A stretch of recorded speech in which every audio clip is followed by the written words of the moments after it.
Thank you very much. Allegiance to the flag of the United States of America and to the republic for which it stands, one nation, under God, indivisible, with liberty and justice for all. Okay.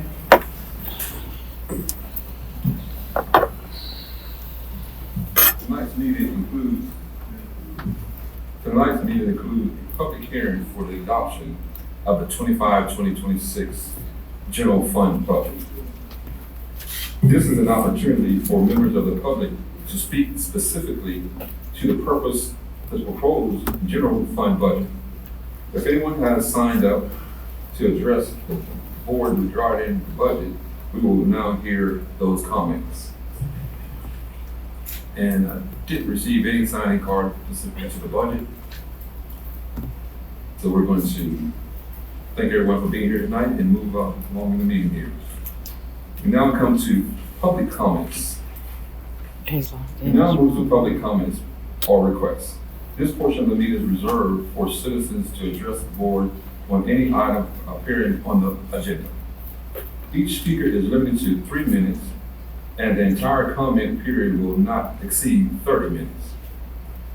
While public comments are broadcast live, the board does not respond to individual remarks during this portion of the meeting.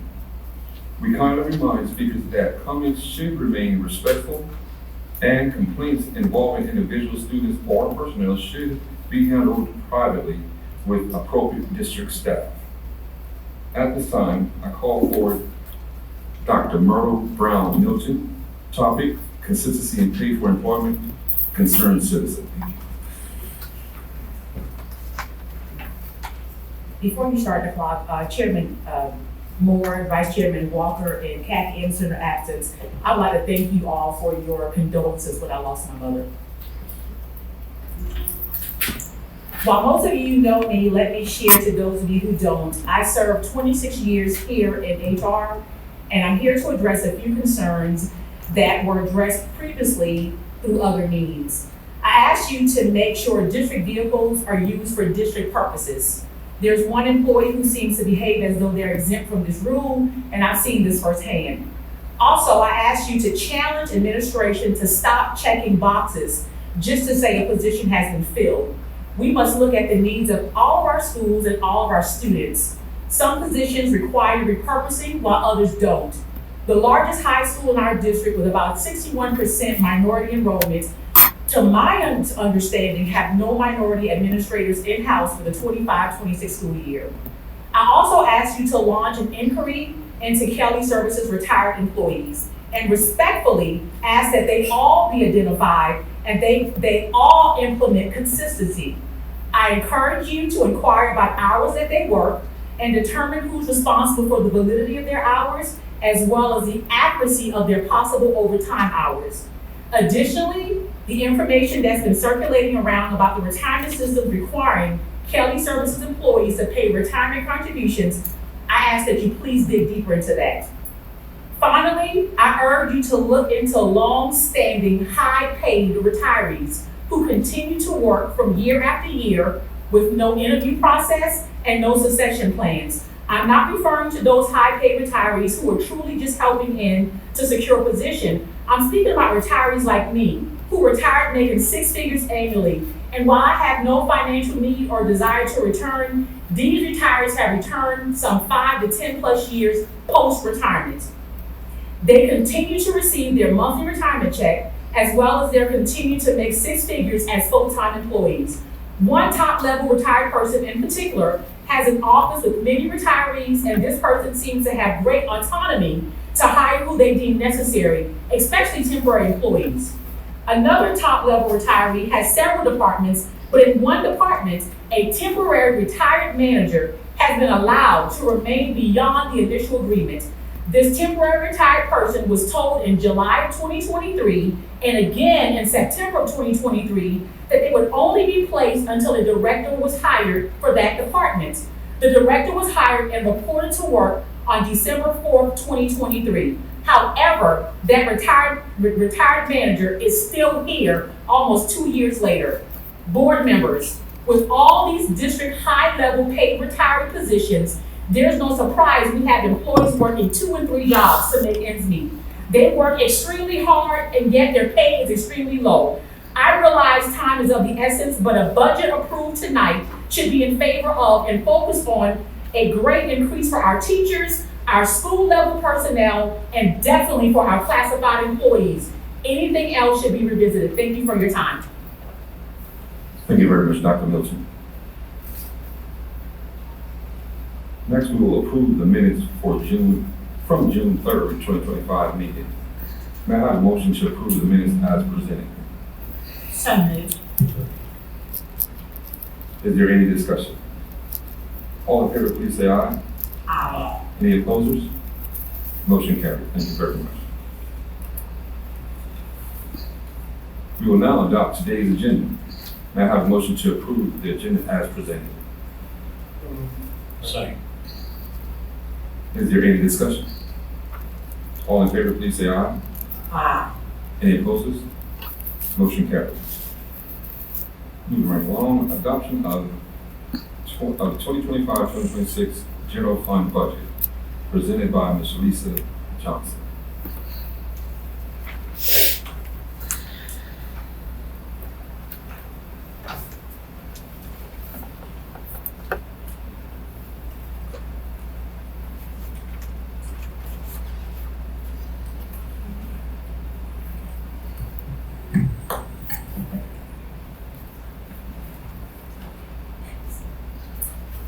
Thank you, Chairman Moore, board members, and Dr. Giles. The 25-26 fiscal year budget, general fund budget that we are asking the board to approve this evening reflects the districts and boards' continued commitment to supporting employees, preserving instructional services, and maintaining long-term financial stability. A state mandated $1,500 increase has been applied to each cell of the teacher salary schedule, with an additional $1,000 per cell requested and funded by you, the Board of Education. This results in a total increase of $2,500 per cell for all teachers. All eligible employees will also receive step or years of experience increases. Classified and administrative salary schedules include a 2% increase, and associated fringe benefit costs for all employees are included in the budget. The district's lowest hourly rate for temporary employment has been set at $14.78, applicable to both district employed temporary staff and Kelly Services substitute professionals. Due to declining student enrollment, teacher allocations were reduced by a net of 8 positions after allocating a special area teacher for Waccamaw Elementary School. These adjustments assisted the district in balancing the general fund budget without using fund balance for support. The 1 mil increase in the tax levy is included to help fund the budget, applied only to second homes, real properties, and businesses, not to owner-occupied primary residences. And that's compared to a 5.9 mil increase for fiscal year 24-25. An additional $1,380,000 has been allocated to support compliance and instructional services for students with disabilities. These funds will enhance the district's ability to meet federal and state special ed requirements while also strengthening direct instructional support. Investments include staffing designed to promote equitable access to high-quality education and improve outcomes for students receiving special education services. The budget also incorporates ongoing instructional software and licenses previously funded by ESSER, and which will ensure continued support for student learning as federal relief funds have phased out. Additional funds have also been allocated to increase security coverage at school campuses, which will ensure the safety and well-being of students, staff, and community members. The continuation of the academic support teachers and college and career-ready coaches are also included. There are still a number of uncertainties as the year begins, including the final rollback millage calculation and the potential impact of proposed federal budget changes. If passed as currently written, the federal budget could result in reduced or eliminated grant programs, which would affect future funding at the district level. As additional information becomes available regarding the federal budget, and the rollback millage rate reassessed property values, the district will return to the Board of Ed with budget amendment proposals if needed. This approach ensures flexibility and responsiveness to changing financial conditions while maintaining transparency and board oversight. I wanted, the district administration and I would like to thank the Board of Ed for their support and input throughout the budget process. Your guidance has helped ensure a balanced approach that prioritizes student achievement, employee support, and financial responsibility. After going through the PowerPoint presentation, and just giving you some highlights, I'll try to answer any questions that you might have. Any questions? Yeah, I noticed the bus drivers, you have a 2% increase. Where does that play for other classified employees? What? All classified employees, pay scales went up 2%. Okay, can you specify bus drivers here? So that's across the board for all of Yes, us? sir. Okay. Yes, ma'am.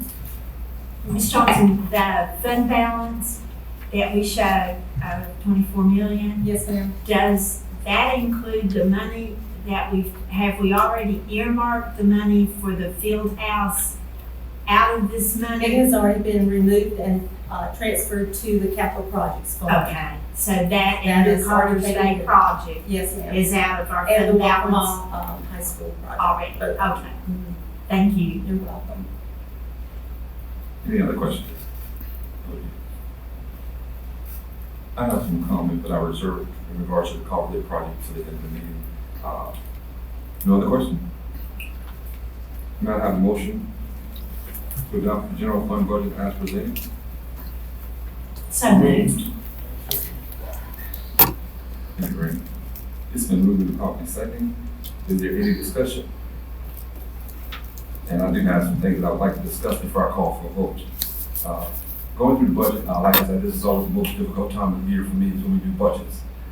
Some things that I'd like to see put in place. The schools or administrators who come in front of us and have these asks, I would love to know that we're going to communicate with them and let them know, okay, look, we really looked at it, this is where we are with the budget, and just give them an explanation why we cannot get these numbers right here. In particular, I want to talk about Browns Ferry School and Carver's Bay. I want to know that because we all know that Carver's Bay made a great sacrifice. And I want to know that we have gotten with them because we talked and we said that there's a plan to fix their ask without putting them in the budget. I want an update from that meeting when we have that meeting with them and make sure that they understand that they're okay with the plan that we were told that's in place. So I would love to get an update of that at our next board meeting. Thank you. Any other discussion? All in favor, please say aye. Aye. Any opposed? Motion carried. Thank you very much, Ms. Johnson. Thank you.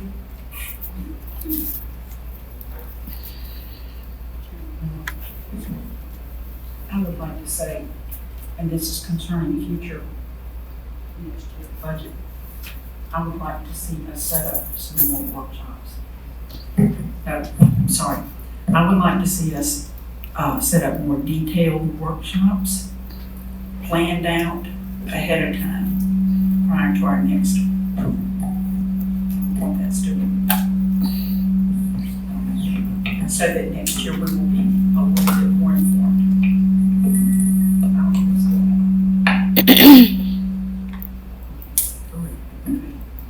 Hear me now? But I heard you, Ms. Johnson, I certainly appreciate that. It was an effort to have it done different this year. We're going to certainly make sure we get it done different next year, so we can have more time to sit and look and discuss that. So thank you very much for that. Any other? We'll now move forward with our personnel list, presented by Mr. Scott Back and Mr. Richard Meade. The administration recommends final approval of the personnel list as presented. May I have a motion to approve the personnel list? So moved. It's been moved and properly second. Any discussion? All in favor, please say aye. Any opposers? Thank you very much. The motion carried. We now move into the information items. All will be presented by Ms. Chrissy Kittler. Chairman, do you mind if I take just 1 second? This is a technical problem, but I'm not able to have access to any of the documents on my computer. I have the same problem. So if I don't see it on there, I don't see it at all here. Even though I've seen it, but as we're going through it, I'd like to just double check. Gotcha. I'll work on it. Mr. Mann. I don't know why she doesn't have it. Says access. Ms. Ward, if you turn around, can you see that behind? Yes. Mr. Bowles, can you see the one behind you, Ms. Coulter? Okay. Ms. Skipper? Would you like, do you have paper copies back here from school? Would you like a paper copy?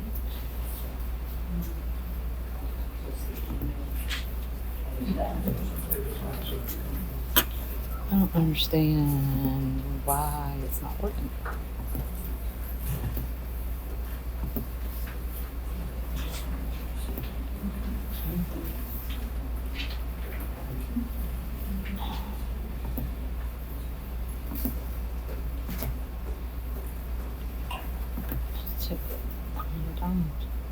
It says they have.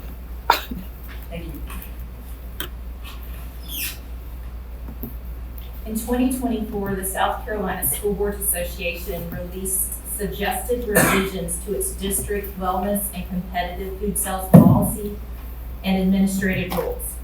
Prior to Ms. Thompson and Mr. Street leaving the district in December, we began looking at these revisions with an intent to bring them before the board this summer as part of our ongoing review of GCSD's policies. Because policy EFE is closely tied to policy IHAF, Ms. Thompson, Mr. Street, and I reviewed that policy as well. So Chairman Moore, if you're agreeable, I'm going to speak on policy EFE, IHAF, and the administrative rule IHAF together because they are so closely related.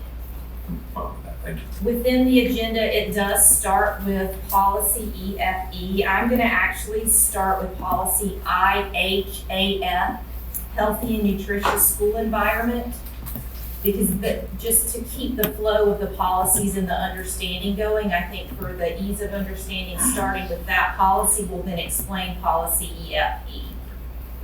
So as you look at policy IHAF, healthy and nutritious school environment, this policy was originally issued in 2007. We did revisit it as a district in 2017. And this policy outlines the board's vision to promote wellness in all schools within the district through nutrition, physical education, and physical activity under the supervision of the superintendent or her designee. At this time for policy IHAF, I'm not recommending any changes to this specific policy because it still aligns with the recommendations presented in the model policy by the School Boards Association. However, I thought that if we're going to we're going to look at the administrative rule, we needed to start with the policy.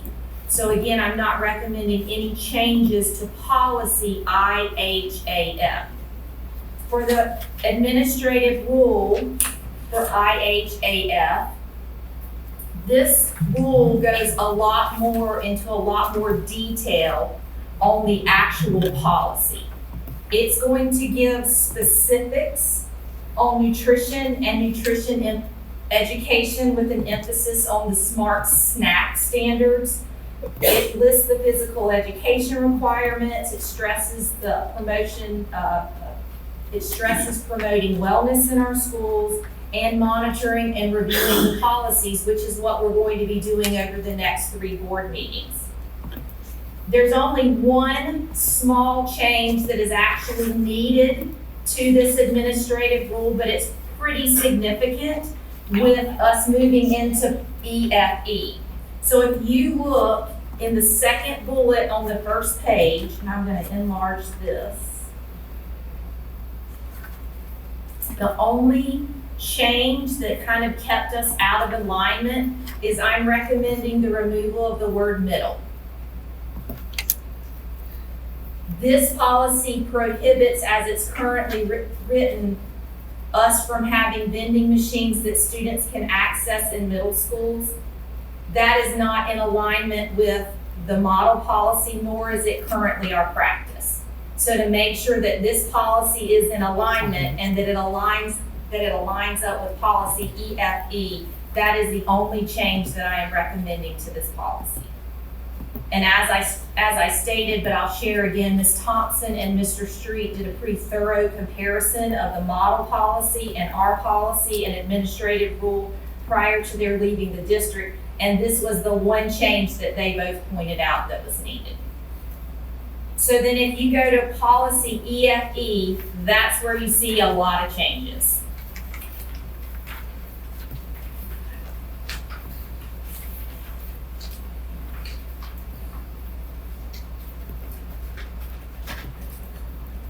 Since policy EFE was written in 2001, food trucks have become very popular. We all know that we see food trucks all over the place, and our schools like to invite food trucks in. But we need to ensure that we are within guidelines when we have these food trucks on our property. And so that's what's going to be addressed within this policy. Because of all the changes, I am going to go through them specifically. Within the first paragraph, I am recommending that we add food trucks, trailers, and carts. I was afraid that if I just said food trucks, that somebody would say, I don't have a truck, I have a trailer. So I tried to be all encompassing with the words that were chosen. And then from this point on in the policy, when you see competitive food sales, that does refer to vending machines, concession stands, food trucks, food trailers, carts, etc. In the first bullet, we did take out, we're gonna leave it as use of competitive food sales and implementation of guidelines to make it so that it's not just specific to vending machines, it's to all food that is in competition with our cafeteria. In the second bullet, we did much of the same thing. We removed vending machines and replaced it with competitive food sales. Notice in the last statement in that portion of the policy, however, vending machines must not be operated while meals are being served in the cafeteria unless all items in the vending machine are Smart Snack compliant. I do give credit to our schools. If you go in the schools and you look at the vending machines in the cafeteria, I know you'll notice that the chips, they'll say either Smart Snack compliant on them, or they'll list the nutritional information that allows them to be Smart Snack compliant. You'll see you'll see juice in some of the vending machines, you'll see water. That is to show that they are following this policy. The next bullet down is totally new. This is completely new. Any food, beverage, and vending machines must be Smart Snack compliant. Any food, beverage sold by food truck, trailer, or cart on campus must be Smart Snack compliant unless the food truck, trailer, or cart is being used as an exempt fundraiser. Schools are allowed 30 exempt fundraisers per year. And if they're going to have a food truck that is selling something that is not Smart Snack compliant, it would have to go onto their list of 30 exempt fundraisers. Any use of a food truck, trailer, or cart must be recorded in the school's log of exempt fundraisers. We are going to provide schools with a log to use to record their exempt fundraisers. The next bullet down, the only change was replacing vending machine with competitive food sales. Same thing in the next one. We did change assistant superintendent for business services to chief finance officer. That was just a title change within the district. The last bullet on this page again, notice that we changed canteen to vending machine funds and changed assistant superintendent to chief finance officer. So those are basically the changes that Mr. Street, Ms. Thompson, and I found that we needed to make in order to make these policies and administrative rule compliant, or make them align with the model policy provided by the School Boards Association. Did anybody have any questions? I know that was a lot of information. I actually do have one question, just to make sure I understand. So if it is gonna be listed underneath exempt fundraisers, does that mean that the food, the money that this food truck makes off of selling it, is that mandated to go towards a specific thing for fundraising? Or does the food truck owner keep it, or is there a certain percentage that has to go? So sometimes it depends on the agreement that the school has with the food truck.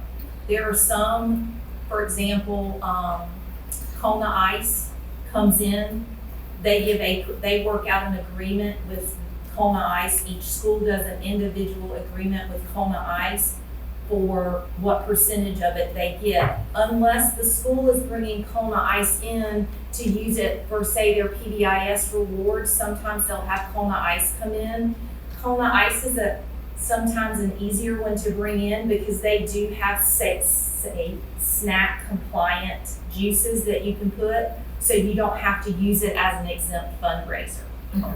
There are times where some of our schools they will invite food trucks to be on campus and they don't get any of the profits from it. It's just done because their students have said, can we have a food truck? But again, we don't work out as a district office, we don't work out that agreement with the food truck vendor. That's something they work out more with the schools. They're pretty consistent from school to school with the amount that they do, but we don't say you have to give 25, 35, 45% to the school. Okay. Thank you for the explanation. So you said each school has 30 fundraisers, right? They have 30 fundraisers they can be for exempt fundraisers, meaning that it can compete with what's being sold in the school cafeteria. Okay, I guess my question is, how do you police, say 2 or 3 want repeatedly come? Do you police how many times they can come, or what? I don't know how that works. Because you might have a lot of people who want to have fundraisers, right? So, you do 30 people and cut it off, or? So it depends on, it's not all fundraisers. It depends on the fundraiser that's being done. I'll use an example. When I was in school, we used to sell World's Finest chocolate, and we would sell it during the school day. Everybody sold it during the school day. If you've noticed over the last few years, they quit selling it at school during the school day. They do it after school. They send the chocolate home with students. If they sell it at school during the school day, it becomes, it's competitive with what's being sold in the cafeteria. And therefore, it has to count as one of their exemption days. Safe school snacks, the federal guidelines do set a time frame for when food can be sold, after school and before school and stuff like that. If you're selling wrapping paper, you don't have to worry about that because the wrapping paper is not in competition with the cafeteria. To have food trucks come in, the sale of their food is in competition with the cafeteria. And so that would need to go on their list. Schools can get audited. So if one of our schools was to get audited, they would have to produce that form that listed their exemption days. And that is something that has to be maintained in a certain office in the school. Okay, that sounds like a lot of Any other question? Ms. Kibbles, you just sold World Finest when you were in school? I did it. That's a long time ago. Yes, it was. It was. Thank you very much. The last policy that I have is policy IHA, and you may actually be saying, some of you, I think we just reviewed this policy. We did last review this policy in 2023. Policy IHA is used by teachers kindergarten to 12th grade for guidance on grading, reporting grades, calculating grade point averages, end of course exams, final exams, credit recovery, course types of courses, transferring grades from one school, transcripts, credit recovery. It's a huge policy if you look through it. It has a lot in it. I'm not looking at the whole thing tonight. I'm actually coming to you because it has been brought to district administration's attention that the section on page 6 entitled Final Exams, where it talks about exam exemption, does not actually outline exam exemption for quarter classes like government or econ at the high school level. You don't take a state EOC in those classes, you take a district final exam or a teacher final exam in that class. And so there was some conversation about, is it 5 days, is it 2 days, is it 3 days? And to ensure consistency across the district and to make sure that everybody knew the expectation, a decision was made that we should add a statement into this policy to address absences in a 9 weeks, quarter, 45-day class, however you want to call it. The other thing that we did in talking about the policy is, I'm sure all of you are familiar with seat time and seat time guidelines. Seat time guidelines don't look at absences as lawful or unlawful. It says all absences apply to seat time. So we, as a district group, talked about the fact that to make our stuff more in alignment for final exams, it should also be all absences.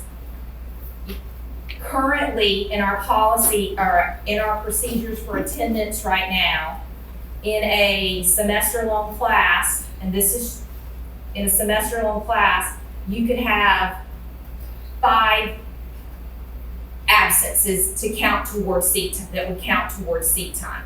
For exam exemption, it said 5 unexcused or unlawful absences. That became very confusing when figuring out, can I exempt my exam or not?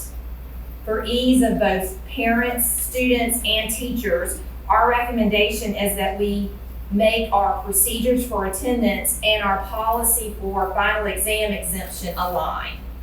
Being that for a 9 weeks course, it would be no more than 3 absences to exempt the exam.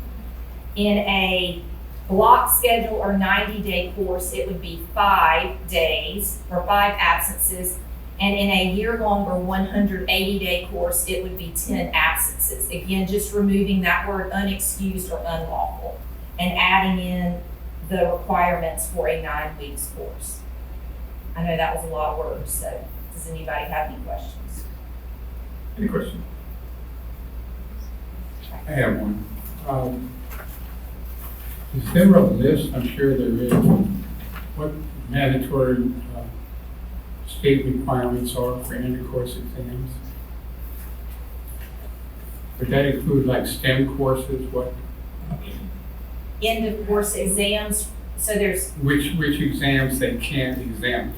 so you cannot exempt a state end of course exam. That would be U.S. History and the Constitution, Algebra 1, English 2, or Biology 1. Those are state end of course exams. Thank you. Any other question? Thank you very much, Ms. Keeper.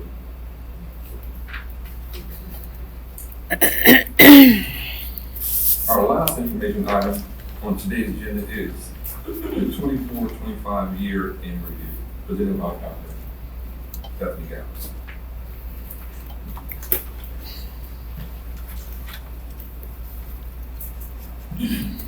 Thank you, Mr. Moore. Again, good evening to everyone, Chairman Moore, members of the board. We've had a remarkable school year in Georgetown County School District. I'm filled with pride as well as gratitude for all that Team GCSD has been able to accomplish together. Across our A's of academics, arts, athletics, accountability, and achievement, our schools have demonstrated unwavering commitment to continuous improvement. Here's a look back at some of the highlights for our school year.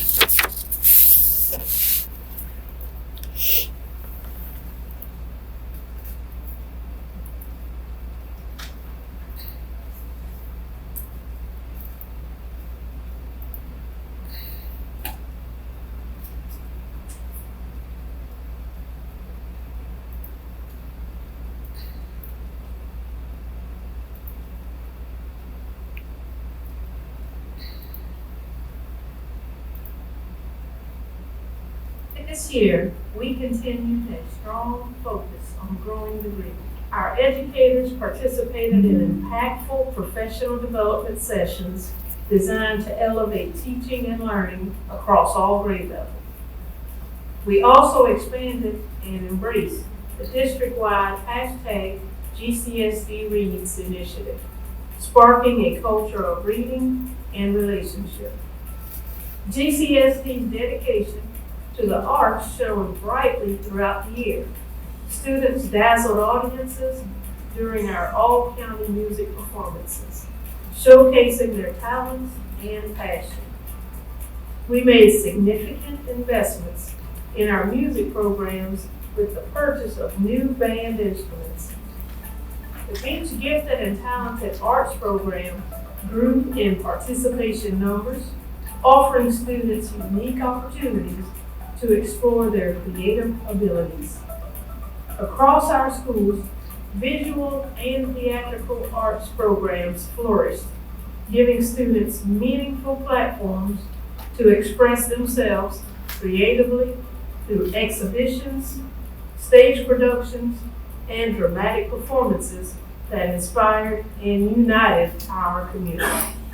It was an exciting year for GCSD athletics. Our student athletes demonstrated resilience, sportsmanship, and skill, with several teams capturing state championships. Numerous students earned recognition as all-state athletes, setting an example of dedication and hard work. We also celebrated the success of our annual middle school basketball tournament, which brought our community together in the spirit of competition and camaraderie. We strengthened collaboration and communication through regular joint leadership meetings and intentional professional learning communities. Initiatives like Free Throw Fridays gave students a platform to share ideas and concerns, while superintendent cabinet meetings extended this opportunity to staff, students, and parents. Our district's investment in positive behavior systems has contributed to a more supportive and encouraging learning environment. This year, we proudly recognize the accomplishments of our students and staff. The Academic Scholars Awards program celebrated outstanding academic performance. We acknowledge the success of our CTE completers who are prepared to enter the workforce or continue their education. Graduation ceremonies honored the achievements of our senior class, and at our Of the Year Gala, we celebrated the exceptional educators and staff members who exemplify the spirit and mission of Team GCSD.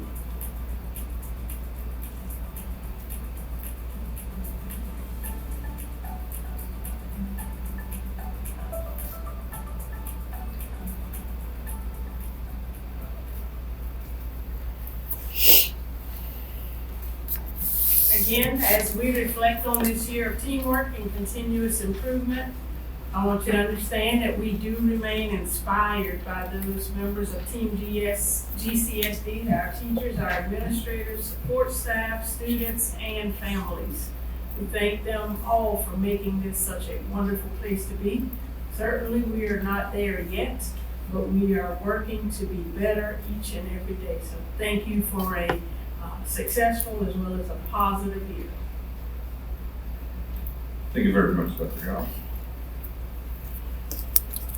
At this time, I open the floor for any comments or requests from the board members or Superintendent Dr. Goff. I would like to say something.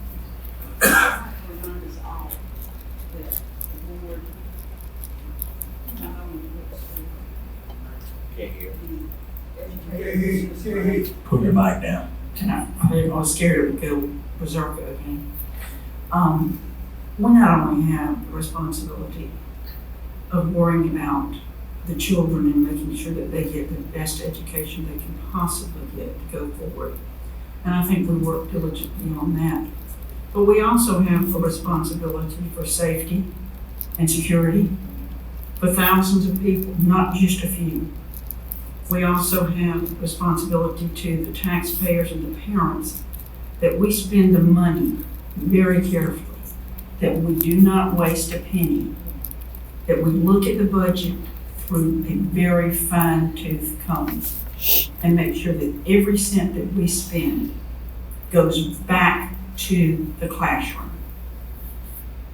And that being said, I do know that we've had a lot of achievements. We do have a lot of things to do, but we certainly have a lot of things we need to improve on. And that being said, I would hope that our fellow board members would agree that this is something that we need to take on head on. We can no longer ignore something. We have got a huge budget, probably one of the biggest budgets in the county. And we need that to reflect back in the classrooms. So I challenge us to make going forward, that we work together on all of those three things: the security, the budget, and the classrooms and the education, and put that classroom first. Anyone else? I guess I'm gonna be a little mouthy tonight. And I do celebrate all the accomplishments that we've had this year, but there's a lot more work to be done. I said earlier when Ms. Patty talked about the project for Walker Moore and Carter Bay, that I would elaborate on that a little bit more. And I must report tonight that I'm not happy. We've been meeting and discussing this for more than 2 years. Back in March, we had a meeting. We indicated things that would be done, and nothing for Carter's Bay is done yet. That's unacceptable. I'm very irritated by that today, because we've been being told what's going to get done and nothing has been done. I went out today to take some pictures of stuff that's still not done, that we celebrated having the Lord State at Carter Bay this year. We all celebrated that. And we knew that there was work that we wanted done before the Lord State. And we were assured that it would get done. Today, it's still not done. That's unacceptable. So what I'm proposing tonight is that every school board meeting moving forward, I will report on progress, updates on what's being done, not promises of looking into. We met, we said that we were going to take off that main interest that we talked about 2 years ago. At the request of administrator at Carter Bay, we said we were going to take it off the table and give them what they were asking for instead. We came up with that plan, so I shouldn't be hearing any discussion about architect for the interest, because that's off the table. We talked about that. We agreed to that before we left that meeting back in March. So I don't accept that as progress. I still say we need architects. That's not the case anymore. We were explaining how our kids are getting dressed and undressed behind vehicles, our boys' baseball team, because they have a locker room. We said that we were going to get a locker room started that. We haven't started that yet. We understand and we all agree that our football locker room is in very bad condition. Nothing has been done. Simple fix. Plexiglasses on a concession stand so that you can see in and out. That hadn't been done yet. Baseball screen falling down. We talk about raising that up. I understand that there might be some safety issues for adding an additional piece to it, but we can raise that screen. That is very dangerous. My son plays baseball. I'm at the game. I watch all the time. Our pitchers on the mound are doing this when the catcher's simply trying to throw a ball back because they can't see. Just imagine a ball come up with that bat and hit that kid in the head because they can't, because of sunscreen still not taken care of properly out of Carter Bay.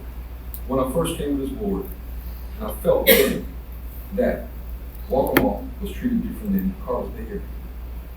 Things got better, but things has gotten worse for me. This would not be the case, I feel strongly, if we're talking about school board Walker. And it's unacceptable for me to be representing that area we representing that area and know the condition out there and not come here tonight feeling the way I did. And it's not good for me. So Dr. Giles, I'm gonna ask you that I want to update every meeting moving forward until the project is completed about where we are with that. But understand that I know that we've gotten drawings of submitted already to the Walkmore building, and that is great. My concern is for all the students, but I represent Carver Day and nothing's been done here. I want to know that something's being done to catch us up. Also,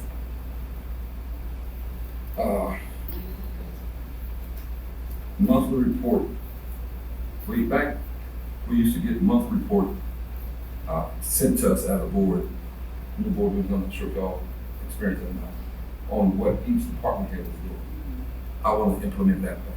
I want the board to know what each department is doing every month. Thus, as you said, it's not in whole folks account. You can know where the money's going, know what everybody's doing. So I want that back implemented. I want to update, Chairman, myself and Vice Chairman Randy met, and we discussed the weight training / sport class, or football class, whatever you want to call it. We were told that there will be a committee to look into that because we were thinking that's a good idea for our kids here in Georgetown, as it is for many other counties who have it in place now and are reporting great success in it. I want an update on the status of that committee being formed, look into it, and are we going to be able to implement it before school comes back in session.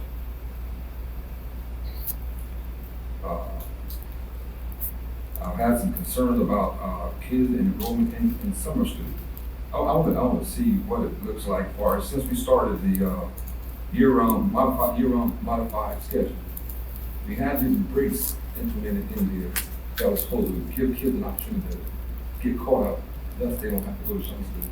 But it's my understanding this year ahead that there's a high number of kids enrolled in the summer school. So I want to see some information as far as how does that look? Is it working for us with the modified year round as far as what was the intention for? And there are other things, but I'll be saving that for a different time to discuss. But those are some things that I really gotta have out there. I don't even like speaking to this length, but this bothered me when it's been over 2 years and we met back in March and all what was said, nothing got done. I'm not satisfied with that. Thank you very much. Chairman Moore, I just want to bring up one item that we spoke about at our subcommittee meeting last night. One of the things that we had brought up at a previous subcommittee meeting was radio communication in our schools. I was very happy to hear at our subcommittee meeting last night that the radios have been looked into. I think the vendor is Motorola. And Dr. Giles, if you could just give us an update again so the board can hear where we're at, or Mr. Walters, because I just feel like in the event of an emergency in our schools, if we don't have communication, we're in trouble. We got to be able to communicate with so many different agencies, so many different people on staff, law enforcement. So if we could get a quick update on that, and I would ask that whatever we can do financially, the board to expedite this to get our radios updated, I think it's very important that we look into that. So if you could give us an update, please. Certainly, we can bring that before you at in depth, but for a quick update, as we shared yesterday with the committee, Motorola dealer we have been having communications with. There is no one fix in order to have 100% communication. I will share that all of our dealers, not just dealers, but the companies themselves said there is no one fix. However, they are working with us to pilot as well as to test the systems within our district so that we have 100% assurance of what they are able to do. So those are the things that we hope to bring back before you. We've worked on a quote, and we're still trying to get that information back so that we can move to next steps. Do you think that can be done before the coming year? Do Do you think we're gonna be able to have all this in place by the coming year? I'm confident we'll have the process started. How many of the radios will be in before actually July 15th or July 7th?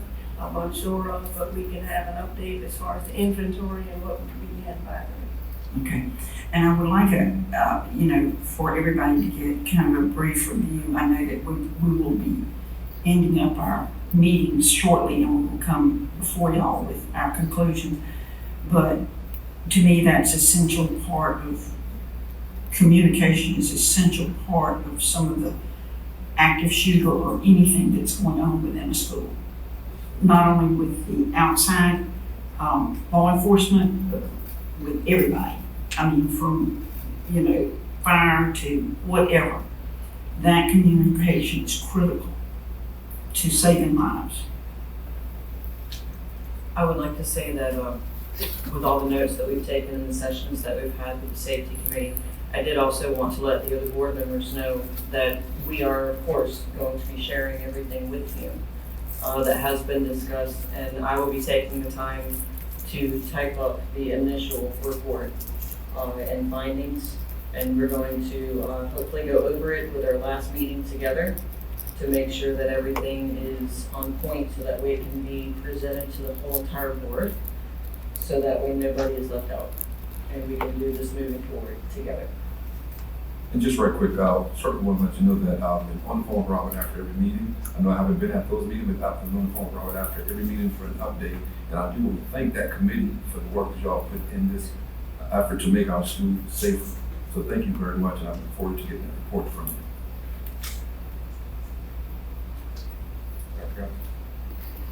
Again, Chairman Moore, thank you. Members of the board, thank you for all you do on a daily basis, as well as our meeting times. Thank you for your feedback and input.